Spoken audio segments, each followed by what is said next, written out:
इनको छोड़ना नहीं है, इनको मौका नहीं देना।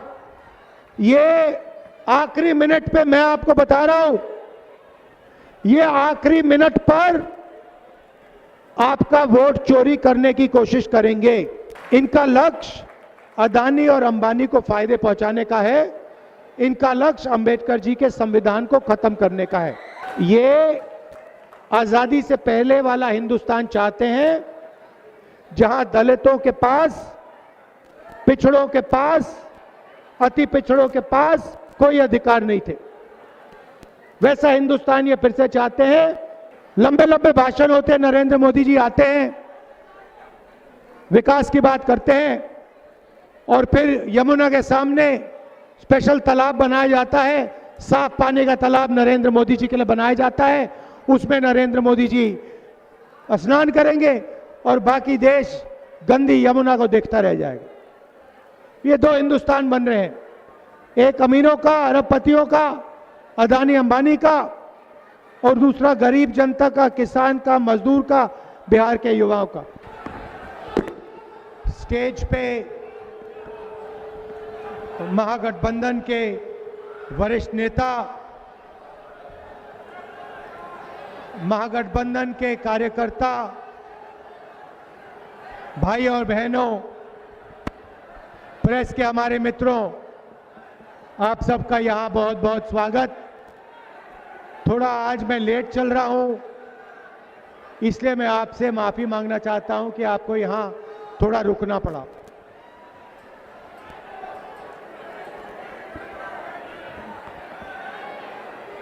बिहार के युवाओं से मैं सवाल पूछना चाहता हूं। देश के हर प्रदेश में आपको बिहार का युवा मिलेगा। मुंबई,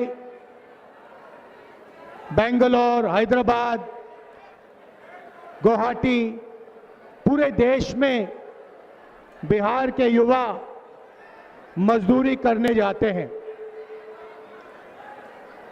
हिंदुस्तान के प्रदेश छोड़िए, दुबई जैसा शहर बिहार के लोगों की मेहनत से बना है।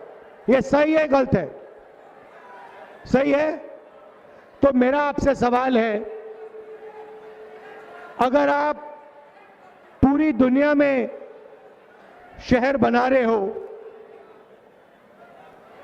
इंफ्रास्ट्रक्चर का काम कर रहे हो, तो आप बिहार में रोजगार क्यों नहीं पा रहे हो? क्या कमी है कि बिहार का युवा बाकी प्रदेशों में जाकर मजदूरी कर रहा है, मगर अगर आपको बिहार में रोजगार चाहिए तो आपको बिहार में रोजगार नहीं मिल सकता? इसका यह कारण क्या है? इसका दूसरा सवाल, एम्स जाइए दिल्ली में, उसके सामने मेट्रो स्टेशन है। रात के समय आप नीचे जाइए, मेट्रो स्टेशन में जाइए, आपको हजारों लोगों की भीड़ वहां मिलेगी। वहां पूछिए आप कहां के हो, सारे के सारे लोग आपको कहेंगे हम बिहार के हैं। तो दूसरा सवाल, इलाज करवाने के लिए आपको दिल्ली में एम्स क्यों जाना पड़ता है? बिहार में आप अस्पताल में इलाज क्यों नहीं करवा सकते? और तीसरा सवाल, एक ऐसा समय था जब नालंदा में दुनिया की सबसे बेहतरीन यूनिवर्सिटी हुआ करती थी। पूरी दुनिया से लोग नालंदा आते थे। बाद में भैया, बाद में करना, अभी नहीं। पूरी दुनिया से नालंदा आते थे, शिक्षा के लिए आते थे। जापान से, कोरिया से, चाइना से, इंग्लैंड से, जर्मनी से। मगर आज बिहार में यूनिवर्सिटी, कॉलेजेस सारे के सारे शिक्षकों को धोखा देते हैं, शिक्षकों को धोखा देते हैं। बिहार का युवा महीनों पढ़ाई करता है, मेहनत करता है, उसके माता पिता लाखों रुपए खर्च करते हैं और फिर पेपर के समय पेपर लीक हो जाता है और पूरी की पूरी मेहनत खराब हो जाती है और जिनकी रिश्तेदारी है, दोस्ती है, पकड़ है, उनको फर्स्ट डिवीजन मिलता है और ईमानदार युवा पीछे रह जाता है। तो इन 3 चीजों के बारे में आपके चीफ मिनिस्टर ने क्या किया? पिछले 20 साल से नीतीश जी का राज है। शिक्षा, स्वास्थ्य, रोजगार के लिए नीतीश जी ने क्या किया, आप मुझे बताओ। एक उदाहरण दे दो कि एक अस्पताल खोला हो, एक यूनिवर्सिटी अच्छी बनाई हो, किसी को रोजगार दिया हो, आप बता दो, उदाहरण दे दो। कुछ नहीं। लंबे लंबे भाषण होते हैं, नरेंद्र मोदी जी आते हैं, विकास की बात करते हैं और फिर यमुना के सामने स्पेशल तालाब बनाया जाता है, साफ पानी का तालाब नरेंद्र मोदी जी के लिए बनाया जाता है, उसमें नरेंद्र मोदी जी स्नान करेंगे और बाकी देश गंदी यमुना को देखता रह जाएगा। ये 2 हिंदुस्तान बन रहे हैं, एक अमीरों का, अरबपतियों का, अदानी अंबानी का, और दूसरा गरीब जनता का, किसान का, मजदूर का, बिहार के युवाओं का। ऐसा बिहार हमें नहीं चाहिए। बिहार जैसे पहले सेंटर हुआ करता था शिक्षा का, वैसे ही एक बार फिर शिक्षा का सेंटर बनना चाहिए। मैंने नालंदा में कहा कि दुनिया के सबसे बेहतरीन यूनिवर्सिटी नालंदा में बननी चाहिए। पूरे देश को मालूम होना चाहिए कि बिहार में सबसे बेहतरीन शिक्षा मिल सकती है। हमारी सरकार थी, मनमोहन सिंह जी की सरकार, नालंदा यूनिवर्सिटी हमने चालू की। हमारा विजन था कि पूरी दुनिया में नालंदा यूनिवर्सिटी फिर से दिखाई दे, सुनाई दे उसके बारे में, मगर बीजेपी ने उस काम को खत्म कर दिया। वो नहीं चाहते कि आपको प्रगति मिले। आप देखिए, नोटबंदी की, गलत जीएसटी लागू की, छोटे व्यापारियों को खत्म किया, स्मॉल मीडियम बिजनेसेस को खत्म किया। बिहार में रोजगार कहां से आएगा? बिहार में अदानी अंबानी रोजगार नहीं दे सकते। बिहार में छोटे व्यापारी, स्मॉल और मीडियम बिजनेसेस वाले रोजगार देंगे। और मैं चाहता हूं कि एक ऐसा दिन आए जब टेलीफोन के पीछे मेड इन चाइना ना लिखा हो, मेड इन बिहार लिखा हो। आप ऐसा दिन चाहते हो? चाहते हो ऐसा दिन? नरेंद्र मोदी ये काम नहीं कर सकता, दम ही नहीं है उसमें, डरपोक है। आप देखिए, अमेरिका का राष्ट्रपति कहता है, 50 बार अमेरिका के राष्ट्रपति ने कहा कि नरेंद्र मोदी को मैंने फोन किया और उससे कहा ये ऑपरेशन सिंदूर जो है इसे एकदम बंद करो। और डोनाल्ड ट्रंप कहता है कि 2 दिन में नरेंद्र मोदी डर गया और उसने ऑपरेशन सिंदूर को बंद कर दिया। 50 बार बोला उसने। प्रधानमंत्री का अपमान कर रहा है वो, हर रोज प्रधानमंत्री का अपमान कर रहा है। प्रधानमंत्री को कोई फर्क नहीं पड़ रहा, क्योंकि प्रधानमंत्री डोनाल्ड ट्रंप से डरता है। मैं चैलेंज देता हूं प्रधानमंत्री को, बिहार में चुनाव चल रहा है, आप किसी भी पब्लिक मीटिंग में यह कह दो कि अमेरिका का राष्ट्रपति झूठ बोल रहा है, दम है तो आप मीटिंग में, पब्लिक मीटिंग में कहो कि अमेरिका का राष्ट्रपति झूठा है, वो झूठ बोल रहा है, मैंने उसके कहने पर ऑपरेशन सिंदूर नहीं बंद किया। मैं आपको गारंटी कह रहा हूं, प्रधानमंत्री में दम नहीं है, वो ये बात नहीं कर सकता। बिहार की किसी स्टेज में ऐसी बात नहीं कर सकता है, क्योंकि वो डरपोक है। ऐसा डरपोक आदमी बिहार को कभी विकास नहीं दे सकता, बिहार को छोड़ो हिंदुस्तान को कभी प्रगति नहीं दे सकता। और उल्टा ये लोग वोट चोरी करने में लगे हुए हैं। महाराष्ट्र का चुनाव चोरी किया हरियाणा का चुनाव चोरी किया और फिर ये बिहार का चुनाव चोरी करने की कोशिश कर रहे थे। इसलिए हमने यहां पे वोटर अधिकार यात्रा शुरू की।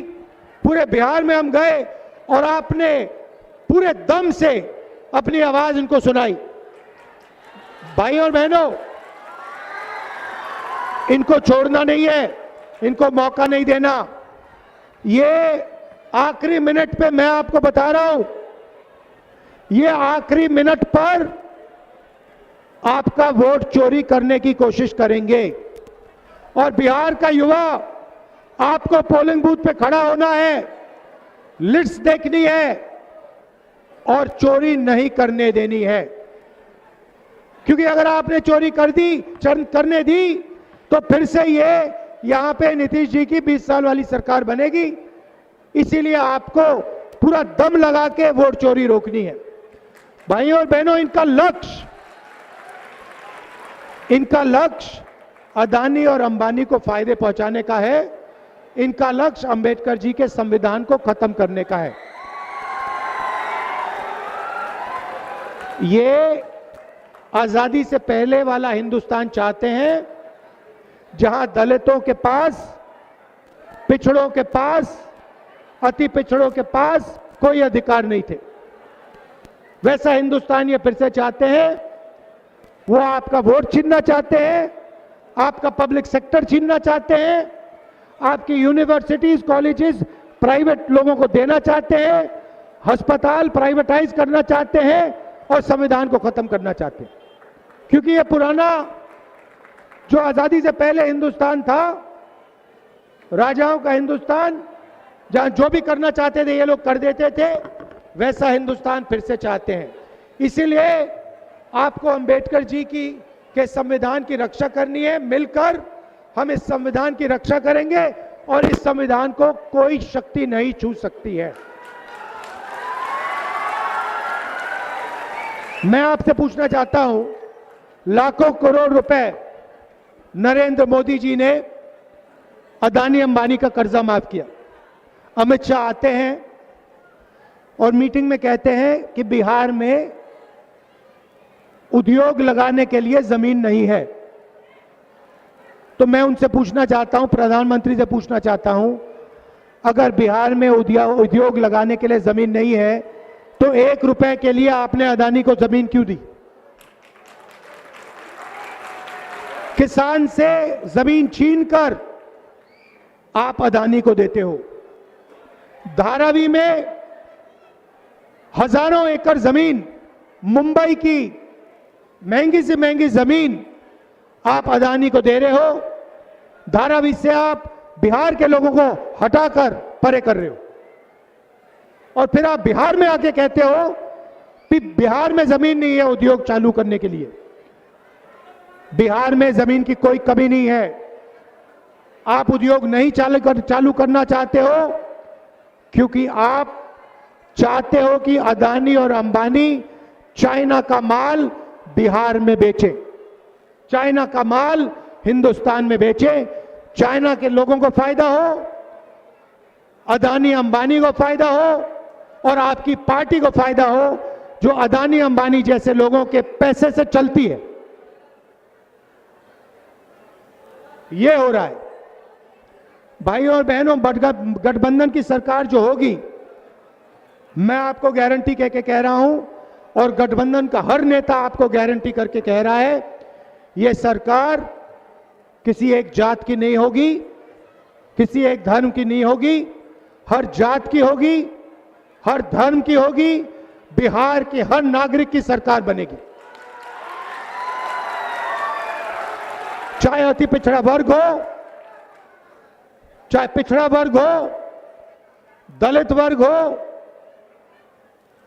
महादलित हो, अल्पसंख्यक हो, गरीब जनरल कास्ट हो, जो भी है उसकी आवाज इस सरकार में सुनाई देगी और बिहार के लिए यह सरकार काम करेगी। यह हम आपको गारंटी दे रहे हैं। तो यह आप मत सोचिए कि यह सबकी सरकार नहीं होगी, यह बिहार के हर नागरिक की सरकार होगी। गारंटी दे रहे हैं हम आपको।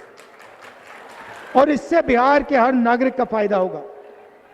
हमारी कोशिश होगी कि एक बार फिर हम आपको सरकारी कॉलेजेस, यूनिवर्सिटीज और स्कूल दें और एक बार फिर अच्छे अस्पताल बना के दें और रोजगार पैदा करने की हमारी पूरी कोशिश होगी।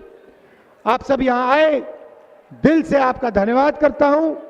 नमस्कार, जय हिंद, जय बिहार।